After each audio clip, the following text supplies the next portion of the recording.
Hi అండి, అందరూ ఎలా ఉన్నారు? నేనైతే చాలా బాగున్నానండి. మీకు చెప్పాను కదా షార్ట్ వీడియోలో మా నాన్న దగ్గర నేర్చుకున్న ఒక డిజైను చూపిస్తాను, పాతకాలం డిజైను. ఈ మధ్యకాలంలో నేను ఎప్పుడు చూడలేదని చెప్పేసి ఇప్పుడు ఆ డిజైన్ పూర్తిగా చూపిస్తానండి. కొంచెం క్లియర్గా చూసి ఎంజాయ్ చేయండి, ఓకేనా? అయితే నేను ఇది నాకు స్కూల్ మానేసి ఇంట్లో కూర్చున్నప్పుడు మా నాన్న ఖాళీగా ఎందుకు కూర్చోవటం అని చెప్పేసి నాకు ఇలాంటి డిజైన్స్ వచ్చినప్పుడు అల్లమని చెప్పేసి పెట్టించేవాడండి. నేను కూడా ఓపిక్గా అల్లేదాన్ని అనమాట. అది అలా మైండ్లో ఉండిపోయింది. చాలా రోజుల తర్వాత ఎందుకో తెలియదు కానీ గుర్తొచ్చిందనమాట. అందుకని ట్రై చేసినందుకు చాలా బాగా వచ్చిందండి. ట్రై చేయటం అంటే నాకు నేను కుట్టుకొని వీడియో తీసుకోవటం అంటే కష్టం కదా. అందుకని మా షాప్లో అమ్మాయికి కుట్టి ఆ అమ్మాయి వేసుకుంటే మీకు ఫోటో పెట్టానమాట, వీడియో తీశానమాట. ఒకసారి చూడండి, చాలా ఈజీ అండి. ముందు మనం నార్మల్ జాకెట్ కుట్టుకున్నట్టే ఫ్రంట్ని బ్యాక్ నెక్ వేసేసుకొని కుట్టుకోవాలన్నమాట. కుట్టుకొని మనం హెమ్మింగ్ చేసుకుంటాం కదా పట్టీ, ఆ పట్టీని లోపలికి హెమ్మింగ్ బదులు పైన కుట్టేసేసుకుంటాం అనమాట. హెమ్మింగ్ చేయకుండా కుట్టేసేస్తాం. కుట్టేసిన తర్వాత దాన్ని ఒక పేపర్కి కుట్టుకుంటాం అనమాట. ఇక్కడ చూడండి నేను ఎలా వేస్తున్నానో మీకు క్లియర్గా అర్థమైద్ది అనమాట, ఓకేనా? హెమ్మింగ్కి అలాగనే పట్టీ వేసుకుంటాం కదా, అదనమాట ఇప్పుడు నేను వేస్తుంది, ఓకేనా? మనం ఎంత కష్టపడి ఇంత డిజైన్లు చూసి కుట్టినా కూడా చాలామంది ఏమంటారంటే ఏముంది ఇందులో, ఇంతే కదా, దీనికి అంత తీసుకుంటున్నారా, ఇంత తీసుకుంటున్నారా అంటారు అండి. వేలు వేలు పెట్టి వేసి శారీస్ కొంటారు, కానీ మనకు ఇచ్చేది ఎంత అండి? ఆ వేలల్లో కనీసం పావు వంతు కూడా ఉండదు. కనీసం అది ఒక పైసా వంతే ఉంటుందేమో, అది కూడా ఇవ్వటానికి అల్లాడిపోతారు. కానీ మనం కుడితేనే కదండి జాకెట్కి అందం, చెప్పండి. జాకెట్ కుట్టకుండా చీర అయితే కట్టుకోలేరు కదండి, అది అర్థం చేసుకోరు. చీరకేమో అంతంత డబ్బులు పెడతారు. మనం వాళ్ళకి కరెక్ట్గా ఫిట్టింగ్ ఉండాలి, నీట్గా ఉండాలి, చూడటానికి అందంగా ఉండాలని చెప్పేసి మనమేమో ట్రై చేసి ఏదో డిజైన్స్ ఆలోచించి మనం కుడతామన్నమాట. కానీ మన శ్రమని మటుకు అస్సలు అర్థం చేసుకోరు. ఇంత శ్రమపడి కుట్టినా ఇప్పుడు నాకు ఇది పగలేమో నేను షాప్లో ఉన్నప్పుడేమో ఈ నెక్ పార్ట్ మొత్తం ఇలా అటాచ్మెంట్లు ఇవన్నీ చేసుకున్నా. ఇంటికి వెళ్ళి ప్రశాంతంగా కూర్చొని ఒక అరగంట పట్టిందండి నాకు అది అల్లటానికి. ఇప్పుడు అదే షాప్లో కూర్చొని అరగంట అల్లుకుంటూ కూర్చుంటే వచ్చే కస్టమర్స్కి సమాధానం చెప్పాలి, ప్లస్ నాకు అరగంట పని వేస్ట్ అవుతుంది. ప్లస్ ఇంకోటి ఏంటంటే తేపకి ఎవరో ఒకళ్ళు వచ్చి చూస్తూ ఉంటారు, ఇదేందా అదేందా అని చెప్పేసి. వచ్చిన వాళ్ళకి సమాధానము చెప్పలేమన్నమాట. దాని మూలన మనకి చేసే పని కూడా ఇంట్రెస్ట్ తగ్గిపోతుంది. అస్సలు చేసే మూడు ఉత్సాహం అన్నీ దొబ్బుతాయి అన్నమాట.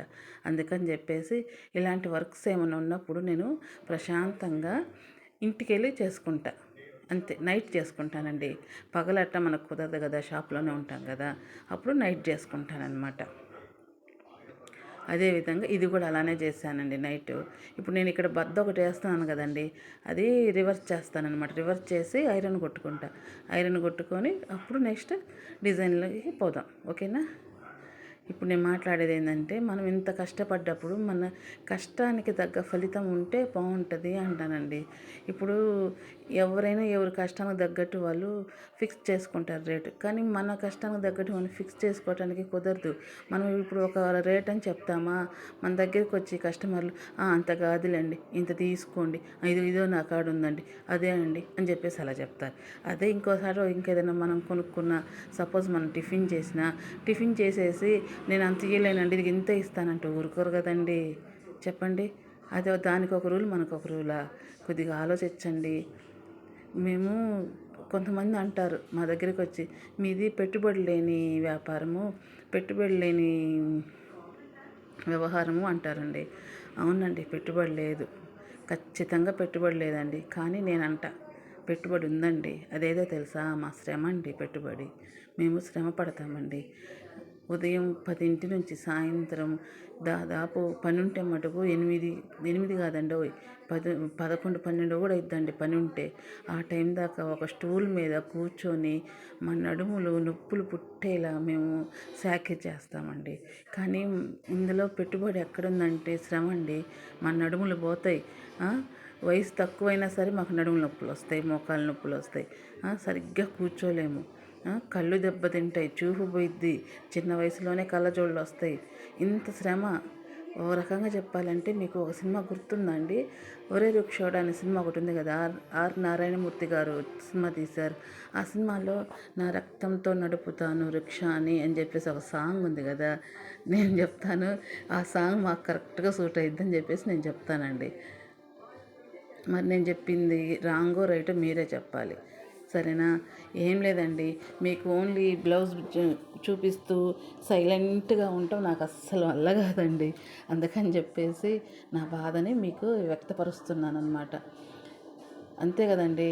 ఇప్పుడు నేను నేను ఆధారపడేది ఈ వృత్తి మీదండి.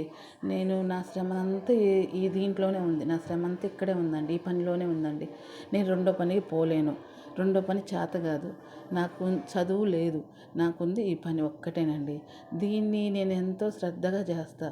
కొత్తగా కుట్టిస్తే వేసుకుంటారు కదా అన్నట్టుగా శ్రమ పడతానండి. ఏదైనా నాకు ఒక వర్క్ ఇస్తే నాకు రాదు చేయదు అని చెప్పనని చెప్పేసి మీకు పోయినసారి వీడియోలోనే చెప్పాను. అలానే నాకు రాదు చేయదు అని చెప్పనండి, అది ట్రై చేస్తా, కుట్టేస్తా. అందులో చెప్పేసి ట్రై చేయడానికి కూడా మాకు ఓపిక ఉండాలి కదండి. మేము మా మైండ్ మొత్తం ఆలోచించాలి. కటింగ్ అంటే ఏదో ఊరికి కటింగ్ ఆషామాషి కాదండి, మైండ్ని మొత్తం ఉపయోగించి మేము కట్ చేయాలండి. మరి ఆ కటింగ్ మీకు కుదరాలి, మళ్ళీ మా మనసు పెట్టి మీకు నీట్గా కుట్టివ్వాలండి. అది ఒకసారి అర్థం చేసుకోండి. ఇంతలాగా ఎందుకు చెప్తున్నానంటే, మీరు టైలర్స్ అంటే చాలామందికి భలే చులకనండి. ఏముంది 4 కుట్లేసి ఇంత డబ్బులు దొబ్బేస్తారమ్మా అని చెప్పేసి చాలామంది అంటున్నారండి. ఆ డైలాగ్ నేను చాలా విన్నాను కూడా. అందుకోసమని చెప్పేసి నేను ఇప్పుడు చెప్తున్నానండి. మాకు దీంట్లో ఇన్సూరెన్స్లు ఉండవు, మాకు ఏమన్నా ఫంక్షన్లు ఉండవు, మా జీవితాలకు మాకు గ్యారంటీలు ఉండవు. మేము ఒక్కసారి మూలన పడ్డామంటే మమ్మల్ని పట్టించుకునే నాదుడు కూడా ఉండడండి. దీని మీద మేము ఇట్లా ఆధారపడాల్సిందే. అలాంటప్పుడు మాకు మీరు ఇలా మాట్లాడతాం, అంత చులకన చేసి మాట్లాడటం నాకు అస్సలు నచ్చట్లేదండి. ఇప్పుడు నాకు ఉంది ఇది ఒక్కటే ఆధారం అండి. ఇప్పుడు రేపటి రోజు నేను మంచాన పడితే నా పిల్లల్ని చూసే వాళ్ళు ఎవరండి? నాకు నడుము నొప్పి వచ్చినా, కళ్ళు దెబ్బతిన్నా, చూపు పోయినా ఎవరు చూస్తారండి? ఇప్పుడు మాట అన్నోళ్ళందరూ చూస్తారా? చూడరు కదా. అందుకనండి నేను చెప్పేది, ఎవరిని ఎప్పుడు చులకన చేసి మాట్లాడద్దు, అంతేనండి. నేను ఏమన్నా తప్పుగా మాట్లాడితే నన్ను క్షమించండి. ఎందుకంటే నాకు అలా బాధేస్తుందండి. ఎందుకంటే చాలామంది అదిగో 2 కుట్లు వేసి ఇంత తీసుకుంటున్నారమ్మా, పెట్టుబడి లేని వ్యాపారం మీది, శుభ్రంగా ఒక జాకెట్ కుట్టేసి దుబ్బేస్తున్నారు అని చెప్పేసి చాలామంది నోటి నుంచి విన్నానండి ఈ మాట. నేను స్వయంగా నేనే విన్నానమాట. అందుకని చెప్పేసి నేను చెప్తున్నాను అనమాట. ప్లీజ్ అండి, అలా వద్దు, అలా అసలు అనొద్దు. ఇప్పుడు మీరు ఒక చీర కొన్నారంటే చీర కొనంగానే మీరు కట్టేసుకోరు కదండి. ఆ చీరకు ఫాల్ వేయాలి, చక్కగా నీట్గా జాకెట్ కుట్టించాలి. ఆ జాకెట్ అది కూడా మళ్ళీ ఇంత లూజ్ కూడా ఉండకూడదండి, పర్ఫెక్ట్గా ఉండాలి. అలా ఉంటేనే వేసుకుంటారు. లేదంటే అక్కడ పోయింది ఇక్కడ పోయిందని చెప్పేసి మళ్ళీ గయ్యని లెగుస్తారనమాట. మీరు అంత నీట్నెస్గా అంతగా కోరుకున్నప్పుడు, మా మనసు పెట్టి మేము కుట్టినప్పుడు మీరు మాకు మనసు సంతృప్తిగా ఉండాలంటే మేము అడిగింది మాకు ఇవ్వాలి కదండి. చెప్పండి, మీరు అందంగా కనపడాలి, కానీ మేము మటుకు సంతోషంగా ఉండకూడదా? చెప్పండి, మీరు ఆలోచించండి ఒకసారి. నా బాధ ఇదండి.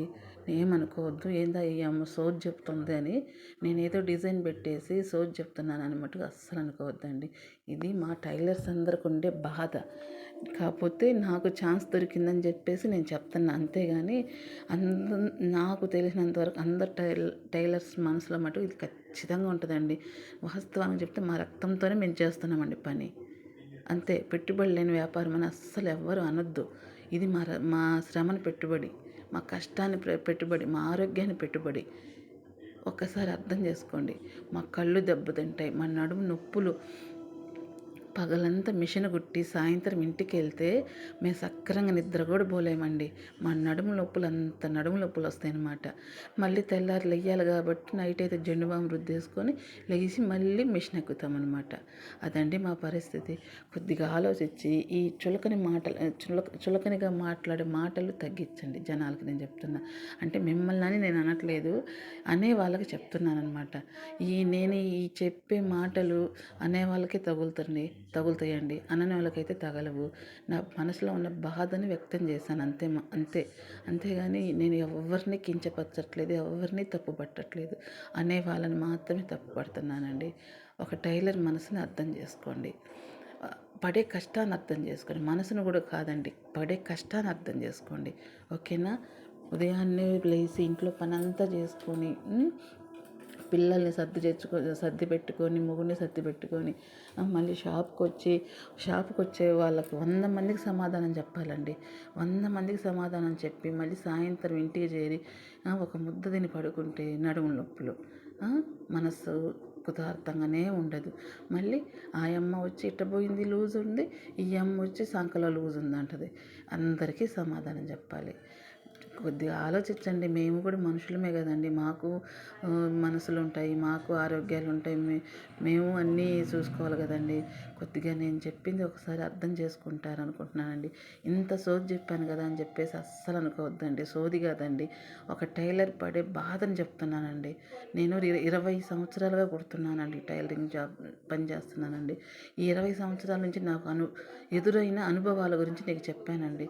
ప్లీజ్ అండి, నన్ను క్షమించండి తప్పుగా మాట్లాడైతే. ఎవ్వరు కూడా దీన్ని మనసుకైతే తీసుకోవద్దు, సరేనా? మరి నేను కుట్టిన జాకెట్ ఎలా ఉందో, నేను అల్లిన అల్లకం ఎలా ఉందో నాకు తెలిసి ఈ మధ్యకాలంలో అయితే ఇదైతే నేను చూడలేదండి అని నేను అనుకుంటున్నాను. మీరుగా చూసుంటే మటుకు ఓకేనండి. అయితేనా ఇది అందరికి తెలిసే ఉంటుంది. ప్లస్ ఏంటంటే నేనేదో ఇప్పుడు గుర్తొచ్చింది కదా అని చెప్పేసి మళ్ళీ చూపిస్తున్నాను అనమాట. ఓకేనా? మరి చూసి ఒకసారి చూడండి. ఇంట్రెస్ట్ ఉన్నవారు నేర్చుకోండి. ఓకేనా? మరి నచ్చితేనే చూడండి, నచ్చకపోతే వదిలేసేయండి. ప్లీజ్ అండి. చాలామంది చూస్తున్నారండి, 2000 4000 అలా వ్యూస్ వస్తున్నాయండి, చూస్తున్నారు. కానీ ఒక్కరు కూడా లైక్ కొట్టట్లేదండి. అంతమంది చూసినప్పుడు అంతమందిలో సగం మంది లైక్ కొట్టినా సబ్స్క్రైబ్ చేసినా నాకు వ్యూసే కదండి. ఒకసారి అర్థం చేసుకోండి. నేను పని కట్టుకొని మీకోసం వీడియో పెట్టుకొని ఇలా కష్టపడుతున్నాను కదండి. అంతమంది ఇప్పుడు నాకు కొన్ని ఫస్ట్ పోయిన వీడియోలో 1100 మంది 1000 మంది చూశారు. 1000 మందిలో ఒక 500 మంది సబ్స్క్రైబ్ కొట్టినా నాకు చాలా చాలా సంతోషంగా ఉంటుంది కదండి. ప్లీజ్ అండి, అర్థం చేసుకోండి. మరి తప్పుగా అయితే నన్ను అస్సలు అనుకోవద్దండి. ఏదో ఇది మనసుకి కష్టంగా అనిపించి నేను చెప్పుకున్న బాధ అండి ఇది. ఓకేనా? సరే అండి. డిజైన్ చూసేసి ఎలా ఉందో ఖచ్చితంగా కామెంట్ అయితే పెట్టండి. కామెంట్ ప్రతిదీ నేను చదువుతానండి. నాకు చదవటానికంటే ఇంగ్లీష్లో పెడితే నేను చదవలేకపోవచ్చు, కానీ తెలుగులో పెడితే అయితే ఖచ్చితంగా చదువుతానండి. ఇంగ్లీష్లో పెట్టేది నా కొడుకు చేత చదివించుకొని మరి నేను వింటానండి. ఓకేనా? ప్లీజ్ అండి, చూడండి, డిజైన్ చూడండి. నచ్చితే మటుకు లైక్ చేయండి, షేర్ చేయండి, సబ్స్క్రైబ్ చేసుకోండి. ఇంత సోది చెప్పానని చెప్పేసి మరి అస్సలు నన్ను తిట్టుకోగాకండి. ఓకేనా? ఒక టైలర్కి ఉండే బాధని చెప్పాను. నాలాగా బాధపడే టైలర్స్ ఎంతమంది ఉన్నారో ఒకసారి నాకు కామెంట్ చేయండి. లేదు మేము అలా బాధపడట్లేదన్నా కూడా నాకు ఒకసారి కామెంట్ పెట్టండి. ఓకేనా? మరి సరే అండి, చూసేయండి. ఇది అల్లటం అయితే ఇలా నేను నైట్ కూర్చొని ఇది అల్లానండి. చూసారా? ఇంట్లో కూర్చొని మంచం మీద కూర్చొని ఈ మంచం వెనకాల ఒక అది ఉంటుంది కదండి, మంచం దిమ్మె, ఆ దిమ్మె లాంటి దానికి ఆనుకొని ప్రశాంతంగా కూర్చొని నేను నైట్ ఇది కుట్టుకున్నానండి. ఇదే కాదండి, ఏదన్నా మొగ్గల జాకెట్ ఉంటాయి కదా, అదే బొటీ బటన్స్ ఏదో అంటారు కదండి, ఆ బటన్స్ చుట్టడానికి కూడా అంతేనండి. నైట్ తెచ్చుకొని నైట్ కూర్చొని ఆ ధర్మాకోల్ బాల్స్లో పెట్టుకొని చుట్టుకొని మళ్ళీ ముగ్గలు కట్టినట్టు కట్టుకొని తెల్లారి షాప్కి తీసుకెళ్తానండి. షాప్లో కూర్చొని చుట్టుకుంటూ కూర్చోలేము, అల్లుకుంటూ కూర్చోలేమండి. అది టైం వేస్ట్, పని వేస్ట్, ప్లస్ వచ్చే జనాలకి సమాధానం చెప్పాలన్నా కష్టమేనమాట. అందుకని చెప్పేసి ఏదైనా ఇలాంటి కష్ట పనులు ఏదైనా సరే నేను ఇంటికి వచ్చి చేసుకుంటానండి. దానివల్ల నాకు టైం గోల్స్ వస్తుంది. కాకపోతే ఏంటంటే 1 గంట 2 గంటలు నిద్రపోద్ది. దోమలతో కుట్టించుకుంటూ కూర్చోవాలన్నమాట. అదనమాట. చూసారా నేనెంత మా టైలర్స్ ఎంత కష్టపడుతున్నామో మీకోసమేనండి, మిమ్మల్ని అందంగా చూపించడం కోసం మా టైలర్స్ పడే కష్టాలన్నమాట ఇవి. ఓకేనా? ఎంతమంది టైలర్స్ ఇలా కష్టంగా ఫీల్ అయ్యి ఇష్టంగా చేస్తున్నారో నాకు చెప్పండి, ఓకేనా? ప్లీజ్ అండి, మళ్ళీ మళ్ళీ అడుగుతున్నాను అనుకోవద్దండి. తప్పుగా అయితే అస్సలు అనుకోవద్దండి. ఏదో కడుపులో ఉన్న బాధని, ఈ 20 సంవత్సరాలు కూడగట్టుకున్న బాధని ఒక్కసారిగా బయట చెప్పానండి. ఎందుకంటే నాకంటూ చెప్పేవాళ్ళు ఉన్నారు అన్న ధీమాతో చెప్పానండి. ఈ మధ్య ఎందుకో తెలియదు, ఈ యూట్యూబ్ ఛానల్ స్టార్ట్ చేసిన కాడి నుంచి అన్ని విషయాలు మీకు చెప్పేయాలి. అదేదో అంటారు కదా, కడుపు ఉబ్బరమని, అలా అనమాట. ఓకేనా? ఇది ఇట్లా రెడీ అయిందండి డిజైన్. చూసండి, ఇప్పుడు మా అమ్మాయి వేసుకుంటుంది. చూసారా? నచ్చిందా? ప్లీజ్ అండి, ఉంటానండి మరి. బాయ్.